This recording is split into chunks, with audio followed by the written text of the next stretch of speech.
Hey guys, how's it going? My name is Jason. I recently just picked up this 2018 Toyota Tundra. I had a 4Runner before that, and one of my favorite mods that I had in that vehicle was my Desert Does It panel. This sits underneath the seat. It has a seat jacker here to get your seat in more of a reclined position. So I really like this because you can get either just these seat jackers here, which will put your seat in a much more reclined position, give you a little bit more space for your knees. You can also just get the panel here, which will have a little piece that comes in underneath the seat, and that won't really raise it up, so you'll have all of this. You can get the magnets. You can also get this little L-shaped bracket like this and add a place to put your weapon. And I really like this because you can add as much as you would like to it. It's basically got places to put things that clip on. It's got places to put stuff on magnets there. On top of that, you can also add magnets like this, which are crazy strong. These are very expensive though. I think this was like 21 bucks for just this, whereas you can get two of these for I think 13.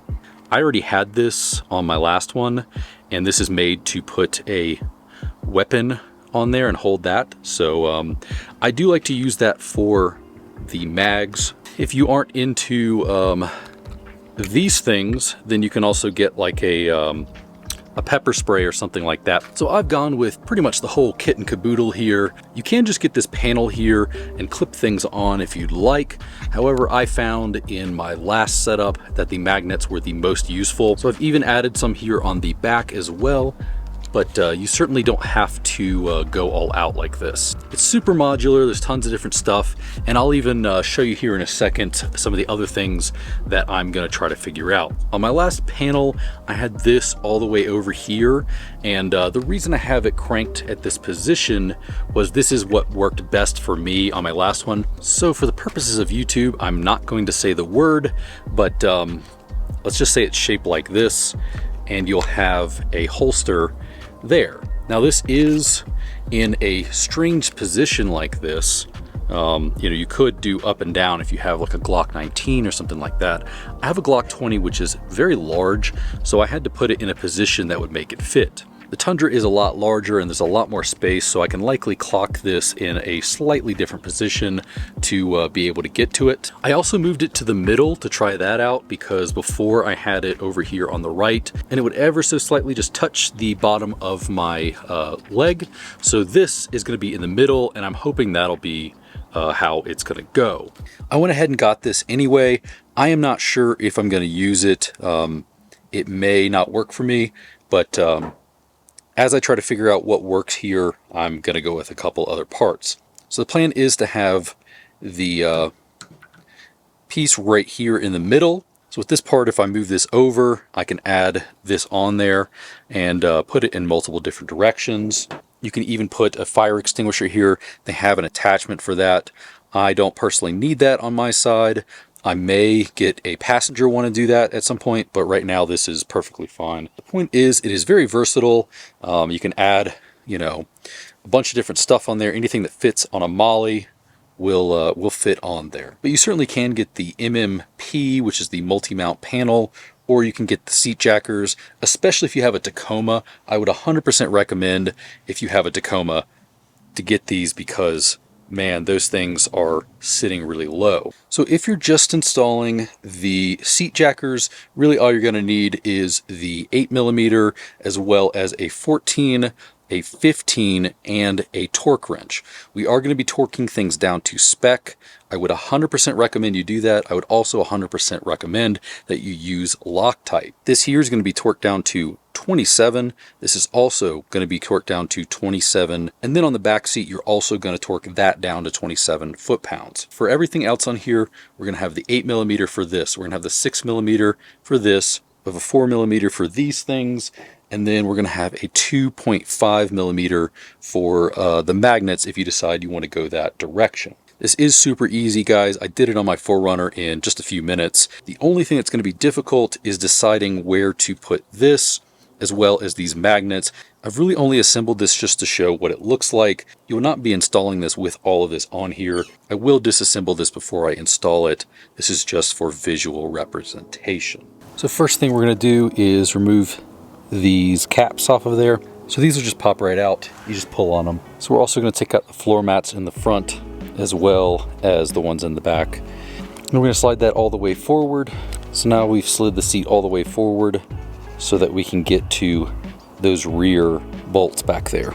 So then we're going to take our 15 here and we're going to loosen up these right here. Now remember, we've already taken the cap off of here. You can see this little part goes in there, so when you do it, it might be better to push on that part back there. But we're going to go ahead and loosen these up. We are not going to remove these though. These are going to be just loosened up so that when we lift the seat up, this will have a little bit of play. So I'm going to loosen up about halfway or so. And yeah, don't lose these bolts. Don't take them out. Leave them where they are. Just loosen them up a little bit.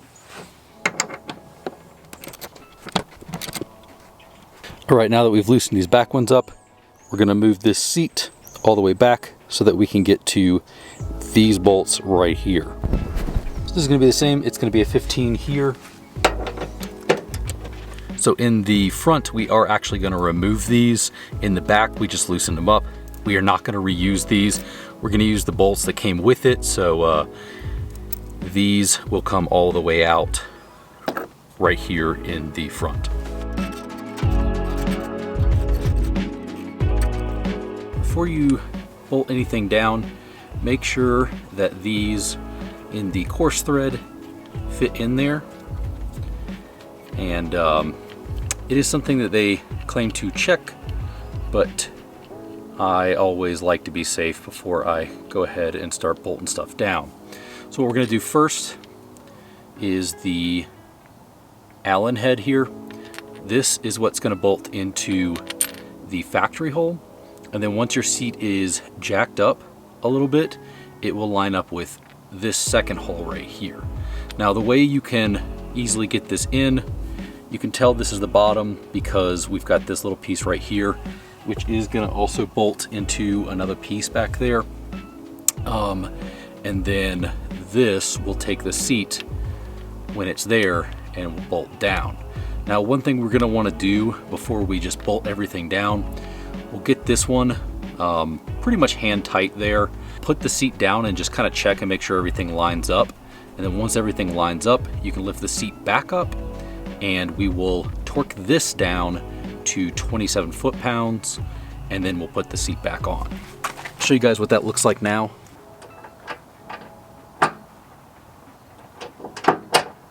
So now that we've gotten that back pin lined up as well as this, we'll go ahead and take our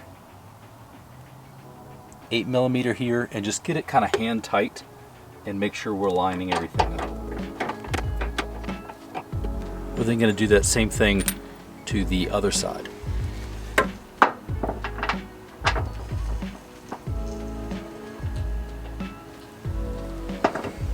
Now we've set it down and tested it that it does fit. We are not going to install that yet. Just wanted to make sure it fit. We're going to lift this back up. So then we'll bolt that Allen key part down to 27 foot-pounds in here.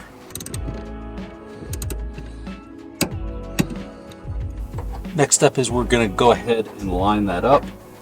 And we're going to get this bolt kind of just hand tight here. We use the 15, get it to a certain point. So then we'll put the 15 on here and that will also be 27 foot-pounds as well. Also, when you install these, make sure to alternate back and forth. Don't tighten this one all the way down and then go for that one. It won't line up correctly, so just do a little bit of this side down where it's still hand tight, and same on that side. And then once you've lined everything up, we'll go ahead and bolt these down.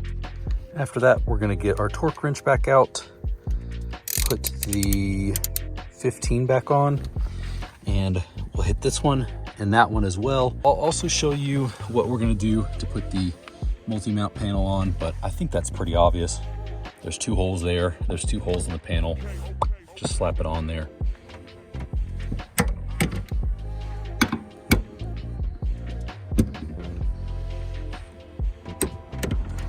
At that point, I think you get the gist of it. We're going to go ahead and slide this all the way forward before we do the back.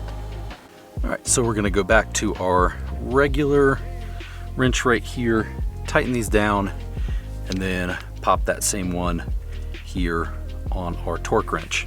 Again, 27 foot-pounds. It's easy to remember. 27 foot-pounds, 27 foot-pounds, and 27 foot-pounds.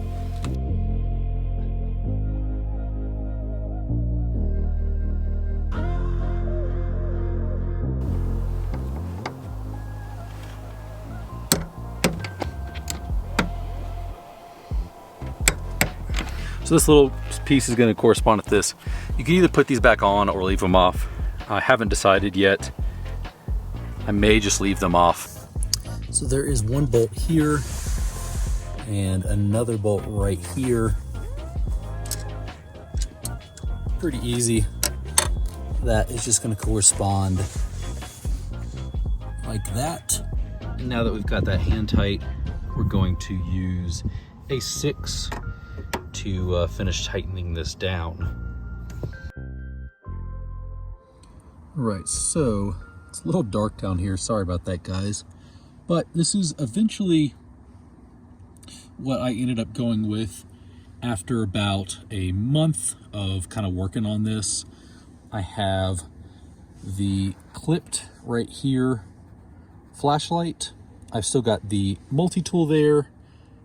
I've got a knife there. And on this side, I have another knife with a window break there. I just kind of like it there a little bit better. If I really want to on that magnet, I can put a mag over there. But yeah, this is essentially what I've gone with. The holster right there looks like it touches, but it doesn't. Still pretty clean setup right there. I ended up using the clockable extension here, and I put that there. On my old one, the holster went on here for the 4Runner, but since I'm able to go a lot higher here, this just moved up a little bit, and I could move it up higher if I wanted to. There's plenty of space for even a full-size Glock 20 here. So being in the middle was definitely better. I really like this. And ultimately back here, I've still got magnets I could be using. So yeah, that's essentially, if you have a Tundra, this is what will work for you guys. But the great thing about this is that it is completely up to you how you want to do this. But I did like the way it was on the 4Runner. I just like this a little bit better.